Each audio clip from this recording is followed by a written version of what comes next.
تماشاوان برز لسر وان مجاران ما میوانداری مامسا نواف رشید اندام کمیته سیاسی پارتیا یکیتی کردستانی سوریا کد همان دمیده اندام نونرتیا انکس لحریم کردستان کریه مامسا نواف دم باش سپاس جبو بشتربونته لتل راپورت گهدار کر گلک لیدوان جالی پیده قصد مسئله درکتنه دست بیکم دخوازن بزارمن گلو ترکیه راست جرایا کس که ماجی گلوبا کس ورگرتی جبو کو جارا کدن ایریش بکه چاوا والهمبر چه اگر هبه ترکیه شخوا هرکس زانه دسپیکاوی دجی دما پیشی دجی وقتی درباسی دور نابویه عفرین سری کانیه گریسپی اری کرنا بن اری کرنا دولتين خودي باندور وسرسري وانجي امريكا وروسيا وحتى اني حتى راديكي ريجيم جي بيرا ارينياوي هبو دما فيدا ويدا انها حتى في دمك بحثا اوبراسيونا فيدا فرهانيت كي اللي سرقوا انها تشتكي نه تشيبويا تازه تشيبويا دفيدا فرامد وقت وك اف بويراغو اف شريغو تشيبو نبرا اوكرانيا وروسيا ده باندورا خدا سر دنيا تمامي وباش باندورا خدا افيت سر في دفراما مثلا يك جوانا روسيا هيزا خوكشان بر لواز بو دفرا خدا كشان انها ايراني كتن دوساوي ده وايران وتركيا هفركيك ديروكي ومجويد نابراوان هاي نبس ما ترسيل آلية تركيا شخوا دفي دفرهاني ده هفركي سركه بجبو لآلية دن نافشاز سوريا في خلقيك درباس بونا حليكي دخوازي كاغتنا بدس خواخيني جبو قهرتني التين دفي دفرهاني ده اف قهرتني تين جبر سوريا او دماغ بهارا عربي تشيبو دسبيكر تونسي دسبيكر قالك جي شارع سربون وزو شارع سربون دفرا سوريا قال لك يدريش بو جبر تشي جبر جرينجاوي هي جرينجاويا استراتيجياوي وجهوي سياسي دفراوي اهميتاوي هي وحتى انها زانن مفتا روجلاتا نافين هەگەر چارەسەریک ببێ هەگەر ئەو پرۆژاگو دەستپێکاوێ دە پێرێز دەرکەت و دەما بێ داویێ ئەمریکا دەگوت ڕۆژهەڵاتە شرق الأوسط الجديد روجهلاتا نافيني تازه حتى آنها خلق وجات خوازن هر دولتك تخوازي كاغتا باش دستي خو خيني اجبر بيه كي آنها هناك راضي تكن مثلا بري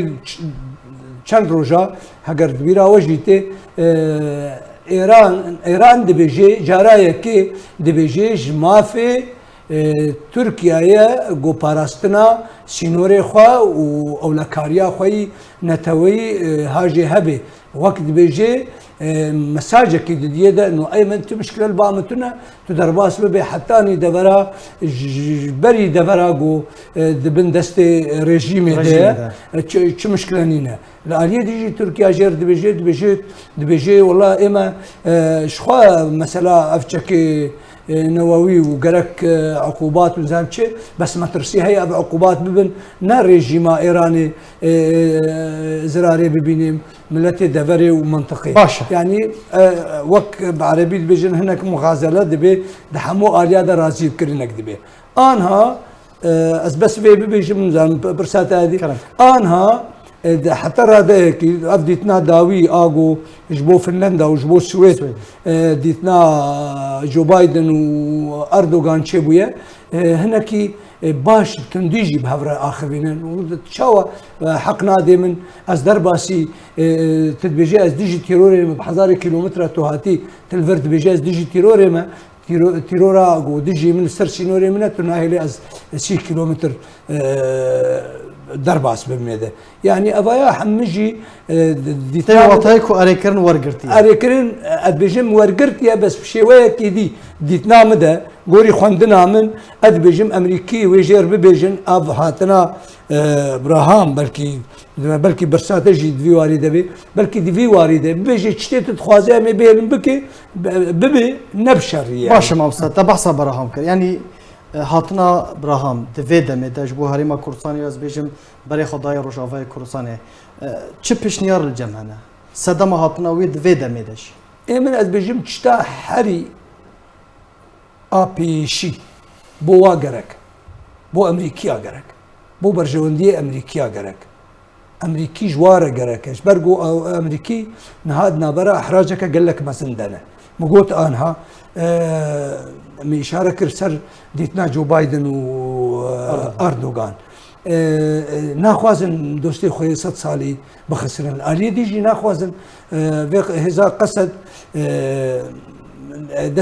ji destê xwe berdin û anha ev tiştê ku îro roj dibêje dibêjin em ê herin ba nîzamê dehê cara jî digot ême em wan razî dikin û em naxwazin ew bixeyidin ji bo neçin bar wisa û ba nîzamê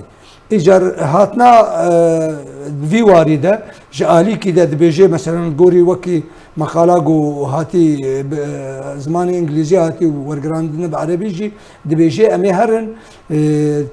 ترکا و قصد نزیکی هفته بکن جدو آلی کی مثلا شخوا اوا جالیه دیجی برجواندیه و تهنه دوی دبره دبمینی وقتی کسب که هگر آنها ببیجه ترور نمایه داعش نمایه وقتی ببیجه داعش نمایه معناه خو گرگیا قصد جی نمایه ودوه دجی گرکی آویجی نمادمی. آویجی دیوکشه. آویجی دیوکشه. اجار اف کاری گو آنها دبی تخوازن دستپیکا سیناریو کی نه تازه بلکی بشیوه کی دی اجی شیوه گو درباس کرنا بشر و اپراسیون شر و پفچونه بی. باشه. ما مثلا دفرده نوچک هیا رفیبری پیاده روش آورته راگاندیه یعنی وکو بعربی دبیجن حالت الطوارئ لدفرن بندستی ویده روجاوای کردستانی دفر دیجی درباره گفتن ترکیه بانگا دابین کرنا هر کارین و شیانه که جبوره گیری کردن لایریشک ترکیه کریه. اف بریا چند مجمران پیاده وکو حالت طوارئ وکو روش آورته راگاندیه باشه. سدم چیه و چه یعنی امکان بیشتر مترسی جدی نه حتی کو پیدا وان ویراشه رادکینه. اما از شخص بیشتر پیدا و قصد دستپیکاوی جی تشتیگو کریه هر وقتی بهانه و هنجت بجی کرنش بو درباس کرنا ترکیه. بس دیتنا مده افاقو آنها بیشتر اب حالت طوارئ آگو بیان کرنا داخوانی کرنا ادبیجم نجبو ترکیه و نجبو براستی حالت جبو خلق خویش بو ملت خویش بو بیجن اما امی برابانی بکن او زانن جدوی تصور دنه یعنی نکارن 10 دقیقه نه 10 ساعت 10 دقیقه نکارن خل بر هزو لشکریا ترکیه بگرن و نکارن تجاری گوتن برخوردانا سردمه و گوتن زانم چه گلک چی گوتن اوایش بو خلقی خونش بو ملت خواه افش بو وانه نش بو کسیه و زانن نکارن تا حالت طوارئ نکارن چه وقت دما چویجی هنک جن رزام جواجناره در خستن و راهشنا چکه و راهشنا وی برابانی بکن و انزام چی بکن اوایش بو پروپاگاندایه تشتکی نکارن زانن نکارن تشتکی سر عرضه بکن ویا قط نابی بس انا ایرو روش او بخوا دیتنامه ده بازارک کن بازارک سیاسی کن او باش سر لیشکا سیاسی ببونه جالی کی بد بجن امی هرن با نظامی جالی کی بد بجن امریکا و هزا ناف دولتی و تحالف الدولي غدر مكريه يعني مامسا براسي برسك فرده صالح مسلم وكو هفسرو كي بيدي راغ هاند كو روسيا وامريكا بشت ام بيجن غدر المكريه دهمان دمدا الدار خليل دبيجا مي برافاني بكن نبتنا مي برافاني بكن باجارين داغري كريجي ديستا مي فغارين يعني اف هردو داخوينين بروفاجي مقول يعني اما از شخوت ديتنا مدى افا نقل كي غريب البانن افاقو هر يكي شخوت تشتكي دبيجي اف ابدا تشتكي او تتنا بس از دبيجم ان هاد اطاري بازار هذا وقتي معنا وقت درباس بونا دما دست تسلیم و استلام نابرا و رژیم ده چه بویا به شرط و برج هاتنا درباس بونش بر وی کیجی آنها رژیم سوری جوار دبیجه وک او دبیجن غدر امریکا مکر او جی دبیجن و درو کر و نراستی کر ما هات و هم کرن واکر على اساس روجا گو مشوار بیجن دما و خلاص بو هون هرن و جارك دي جاري هون نبس و هون دجي مشغولين هون شون جم دجي مجي من مجي هون شون جم امريكا وانا هاد بيجي روسا غدر مك روسا جي قالك جالسوس دايوان قوتيا ورن ازي درباسي تسليمي ورن جم رجيمي ازي بهلم اعتراف دشتا تخوازن تشتيواني هي قال لك يسبك ونتشتكت بيجي يكجي قصد بخصوصياوي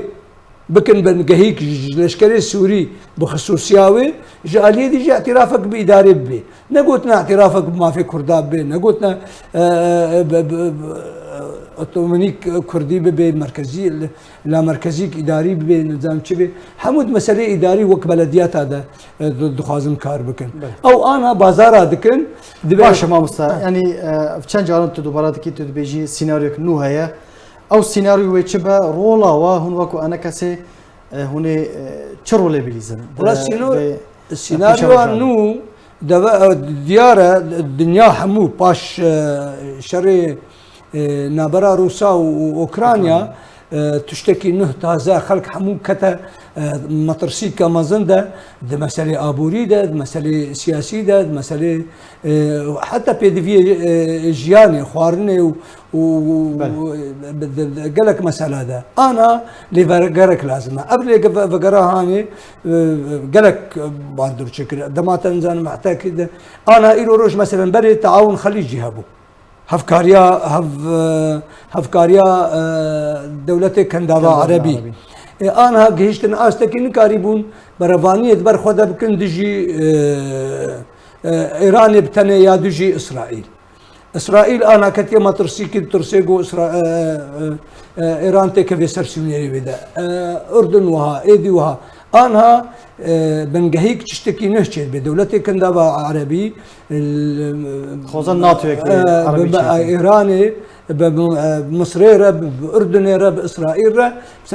برشتيا امريكا حتى موضوع غزه بخوا ان هات سر ما في الطاوله فلسطينيه هنا كاجي ايجو نخوازي خو بكي وك عربي تشلو حشتا تفلي اسرائيليه بكي وك مواطن اسرائيلي قسمك جوان وان بين ضفه تفلي اردني بكي وقسمك جيجي وان بين مصري سيناء خانيا جوار تشيكن ومالا تشيكن وجيا تشيكن في واري هاني ده وكناتو كعربيه برويره دوي بيجي دوي تكليك دوي قناتك دوي ريك وبي تكليوي ناتوا اف جبو تشتيغو ريفابريا دنياي اغو امريكا و ايرو روش دبيني الصين وروسيا خط ددن بيش جبو هافركيه وبربريه بيرا بكن جبو بيشكشيا دنياي انا دفي واري هاني دا امريكي تخازي نبس اوروبا وناتو بندستي خوكي تخازي دولتي عربيجي واسرائيل ودولتي عربيجي الهفبيني وسوريا بخوجي تشارة سريك تيكفي ده جبو هريكي بحراوي حصتايو قبل دسبيك يجي قوت مفتا رجلاتا ناوي بله دست خوش مامستا نواف رشید اندامی کمیته سیاسی یا پارتیا یکیتی کردستان سوریا کدامان دمید اندام نونرتیا انکسی هرم کردستان گلکس فاز جو بشتا